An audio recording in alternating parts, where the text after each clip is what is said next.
ലോകത്തിലുള്ള പല സമ്പന്നരെ പഠിക്കുമ്പോഴും പലപ്പോഴും മനസ്സിലാവുന്ന ഒരു കാര്യം, ഇവരെ ഒന്നല്ലെങ്കിൽ പല തവണയായിട്ട് ഇവർ പരിപൂർണമായിട്ടുള്ള ഡെപ്റ്റ് അല്ലെങ്കിൽ ഫിനാൻഷ്യൽ ക്രൈസിസിലോട്ട് പോയിട്ടുണ്ട്.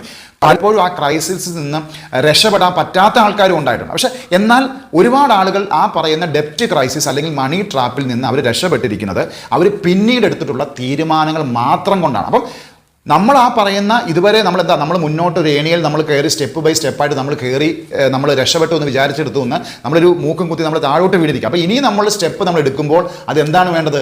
വളരെയധികം ആലോചിച്ച് നമുക്കതിന് പരിഹാരം നമുക്ക് കൃത്യമായിട്ട് പ്ലാൻ ചെയ്തുകൊണ്ട് തന്നെ നമുക്ക് മുന്നോട്ട് പോയാൽ ഒരു പരിധി വരെ ഞാൻ ഈ പറഞ്ഞ പോലെ തന്നെ നമുക്ക് ഒരു പുതിയ ബോധോദയം ഉണ്ടാവും. നമുക്ക് ബോധോദയം ഉണ്ടാവുന്നതിൻ്റെ ഫലമായിട്ട് എന്താണ്? നമുക്ക് പുതിയ പുതിയ ചിന്തകൾ ഉണ്ടാവുകയും ആ ചിന്തയെന്ന് പറയുന്നത് എന്താണ്? നമ്മൾ ഇമോഷനുമായിട്ട് ബന്ധിച്ച് ഇതുവരെയുള്ള പഴയ ഇമോഷൻസ് അല്ല പുതിയ ഇമോഷനുമായിട്ട് ബന്ധപ്പെടുത്തിക്കൊണ്ട് നമുക്ക് എന്താണ് ആക്ഷനബിൾ ആയിട്ടുള്ള ഗോളുകൾ അച്ചീവ് ചെയ്യാനായിട്ട് കഴിയും. അപ്പം മണി ട്രാപ്പിലാണ് നിങ്ങൾ കിടക്കുന്നതെങ്കിൽ, ഡെപ്റ്റ് ട്രാപ്പിലാണ് നിങ്ങൾ കിടക്കുന്നതെങ്കിൽ നമ്മൾ ഇതുവരെ ചെയ്തു വെച്ചിട്ടുള്ള സർവ്വ കാര്യങ്ങൾ നിർത്താനുള്ളൊരു മൈൻഡ് സെറ്റ് നമ്മൾ ഡെവലപ്പ് ചെയ്ത ശേഷം ആ പറയുന്ന ബിസിനസ് മൈൻഡ് സെറ്റോ ഗ്രോത്ത് മൈൻഡ് സെറ്റോ അല്ലെങ്കിൽ ഓൺട്രപ്രനർ മൈൻഡ് സെറ്റോ നമ്മൾ ഡെവലപ്പ് ചെയ്ത ശേഷം ഒരു സെൽഫ് എഡ്യൂക്കേഷനിലോട്ട് നമ്മൾ പോകണം. ഒരു സെൽഫ് എഡ്യൂക്കേഷനാണ്.